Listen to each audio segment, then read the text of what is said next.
Mark Zuckerberg made big news yesterday in another sphere as well, announcing a new initiative called Meta Compute. He said the company would build tens of thousands of gigawatts of data center compute capacity over the next 10 years, and eventually will build hundreds of gigawatts. Dina Powell McCormick, who Meta just tapped to be president and vice chairman, will help oversee the initiative along with other Meta executives. I want to bring on Raul Martynek, CEO of data center management company DataBank, to help us make sense of Meta's new compute initiative. Raul, welcome to the show. It's great to have you here. Thanks for having me. It's great to be here. So, I've been dying to talk to someone who is deeply integrated into the data center story to help us make sense of what these big announcements from hyperscaler tech companies and Meta mean. How are people in your orbit reacting to the announcement yesterday from Meta declaring, "Hey, we're on a 10-year journey now, and hundreds of gigawatts are coming"? Yeah, well, look, it's one of many announcements like that. Obviously, earlier last year we had the Stargate announcement, right, which at the time seemed to be, astronomical, $500 billion.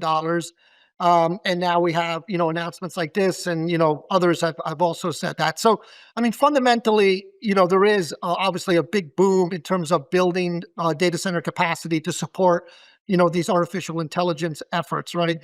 Couple things to remember. I mean, this announcement really was, as you know, it was a thread post, so there wasn't a lot of details. It's really kind of an indication that, hey, we are going to invest in capacity over a long term, and long term is really the operative word here, because data centers, they just don't get built in a quarter or a year, and especially at this scale, it actually takes years to build these things, right? So, earlier this week, Meta made an announcement on the nuclear power side where they made a number of commitments to, some of these startup nuclear power companies, Oklo and TerraPower, plus some existing nuclear power, plants with Vistra. And that, again, is a long-term indication. So look, my view is that it's an announcement. Meta's obviously made some big investments, most recently in Louisiana, where they're building a 2.2 gigawatt data center campus there in partnership with a group called Blue Owl. Something like that, it's not going to see capacity till 2 years from now, right? So these are kind of long This is term. this is a long time away still. I mean, this is really just the start. And I mean, you hinted at it here, but how does the scale of what Zuckerberg is talking about yesterday, how does that compare to their existing footprint in terms of data centers? Oh, it would be, a 10x, a 15x, right? So to give you some perspective, right, before this AI craze started in 2023, the world had about, call it 35 gigawatts of data center capacity, with half of it in the US. Over the last couple of years, we've seen, record, as we call it, absorption in the space. Last year, the estimate's about 10 gigawatts. So we're probably in the 50 to 60 gigawatt on a global basis. It's hard to keep track because there's so many announcements. With, again, about half of that being in the US.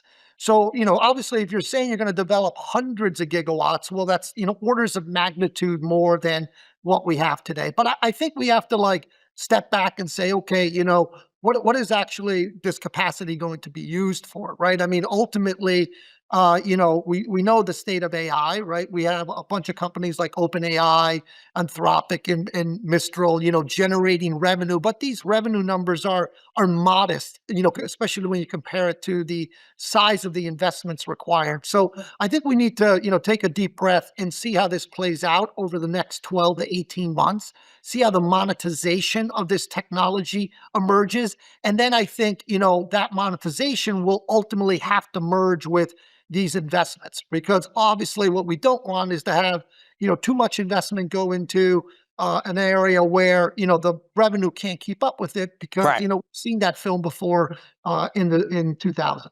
Well, you hit on a good point here, which is that what are these data centers going to get used for?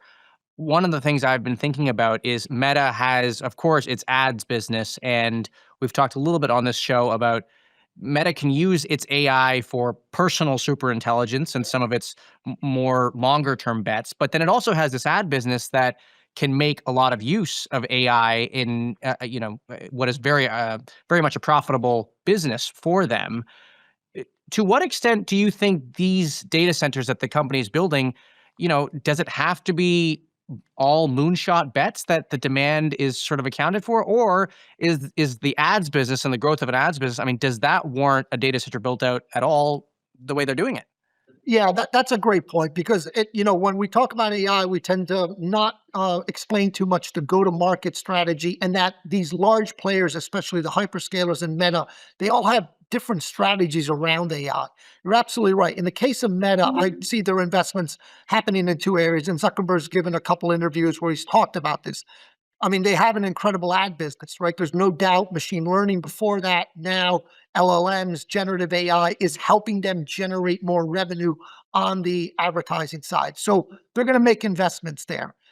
Your previous guest was talking about Reality Labs, and obviously we know Meta's made a huge bet on the metaverse, which really hasn't panned out there. So there's other of these kind of long-term investments where they want to apply this technology towards agentic AI, or trying to monetize what they have with WhatsApp, or through Reality Labs and the metaverse and things like that. So those are the ones that are more speculative, but there's no doubt that a big part of this is about just growing their organic business, and that as proven by their track record, that's a good investment.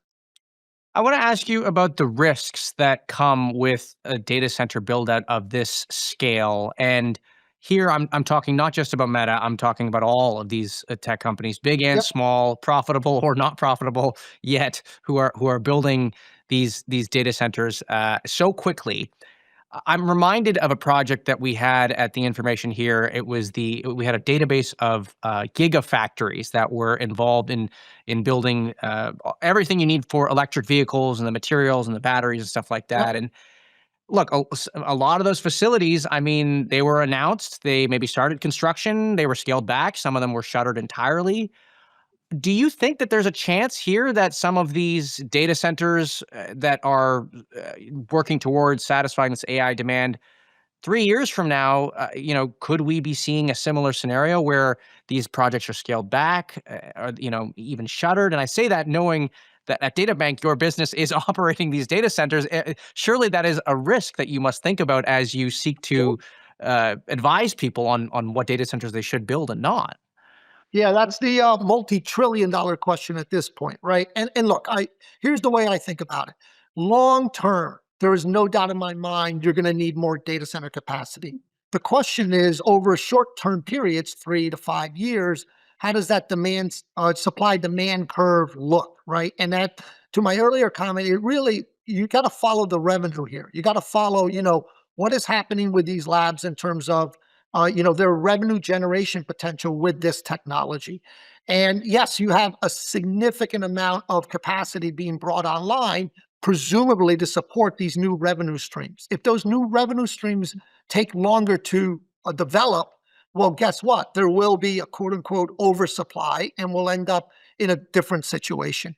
Again, I think long term, these investments, will make sense, but it's hard to predict, right? In 1995 and 97, I lived the dot-com era. Everyone was making the same investments on fiber. Well, guess what? It turned out it took a little longer to absorb all that fiber. It's still very useful, but a lot of people lost a lot of money.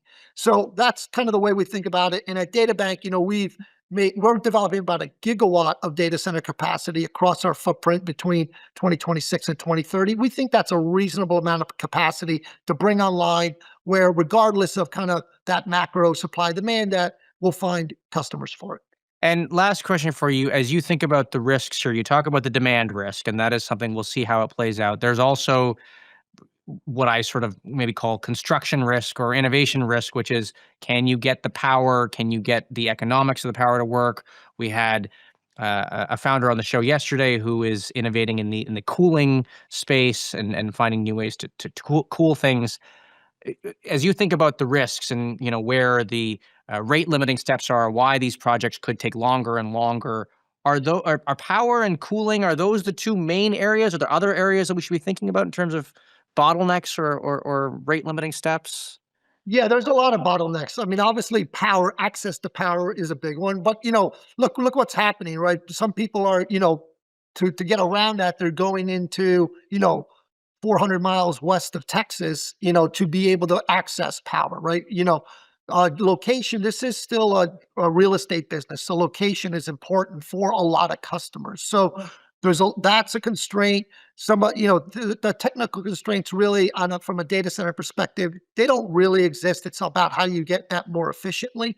But, I'll give you another risk, which is, maybe we don't need so much power to power all this AI, right? If you look at NVIDIA's recent, acqui-hire of Grok, the Grok platform developed by Jonathan Ross, who obviously is one of the founders of the TPU, that is a inference only type of platform Right. that That could bring it down. That could bring it down entirely. it operates at 10, 15, 20x less power consumption per token, right? Right. And there's a lot of new startups occurring in Silicon Valley that are trying to do 1,000x more efficient than the NVIDIA GPU platform, right? So I think we have a long way to go before we say that, power is the constraint on a long-term basis. It certainly is one of the constraints now. Great. Raul, well, I want to thank you for coming on. That is Raul Martynek, the CEO of DataBank here on TITB.